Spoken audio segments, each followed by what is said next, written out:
Hi everyone, welcome to my channel literature with Christaraj. கலைச்சொல் வேட்டையில் இது 4வது பதிவு. வாங்க இந்த பதிவில் என்னென்ன வார்த்தைகளுக்கு என்னென்ன மீனிங்குங்கிறத பார்க்கலாம். First word plug-in hybrid vehicle அப்படின்னா மின்னூட்டத்தக்க கலப்பின வாகனங்கள் அப்படின்னு அர்த்தம். ரெண்டாவது வேர்டு கமர்ஷியல் ஃப்ளீட்ஸ் அப்படின்னா வணிக வண்டி தொகுதி. மூணாவது ஃபொனாலஜி, ரொம்ப முக்கியமான வார்த்தை, நோட் பண்ணி வச்சுக்கோங்க. ஃபொனாலஜி அப்படின்னா ஒளியனியல் அப்படின்னு அர்த்தம். அடுத்தது சார்ஜிங் இன்ஃப்ராஸ்ட்ரக்சர் அப்படின்னா உள் எரிப்பு எந்திரம். நெக்ஸ்ட் 5வது இருக்க வார்த்தை ரொம்ப ரொம்ப முக்கியமானது, மார்ஃபாலஜி. மார்ஃபாலஜி அப்படின்னா உருபனியல் அப்படின்னு அர்த்தம். அடுத்தது 6ம் ரொம்ப முக்கியமான வார்த்தை தான், சின்டாக்ஸ் அப்படின்னா தொடரியல். செமான்டிக்ஸ், இது அதை விட முக்கியமான வார்த்தை, செமான்டிக்ஸ். செமான்டிக்ஸ் அப்படின்னா பொருள் பொருள் கோன்மையியல் அப்படின்னு அர்த்தம். அடுத்தது பிராக்மேட்டிக்ஸ்.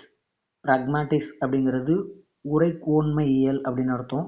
9வது வார்த்தை ப்ராப்பர் நவுன் அப்படிங்கிறது சிறப்பு பெயர், ப்ரொனவுன் அப்படிங்கிறது பதிலிடு பெயர். இந்த 10 வார்த்தைகளுமே என்னை பொறுத்தவரை ரொம்ப முக்கியமானது தான். அதுலேயும் சின்டாக்ஸ், செமான்டிக்ஸ், பிராக்மேட்டிக்ஸ், அப்புறம் ஃபொனாலஜி அண்ட் மார்ஃபாலஜி, இந்த வார்த்தைகள் மற்ற வார்த்தைகளை விட இன்னும் கொஞ்சம் முக்கியமாக நீங்கள் ஞாபகம் வச்சுக்கிறது ரொம்ப நல்லது. ஏன்னா எக்ஸாமில் கேட்குறதுக்கு வாய்ப்புகள் அதிகம். இந்த பதிவு உங்களுக்கு பயனுள்ளதாக இருக்கும்னு நினைக்கிறேன்.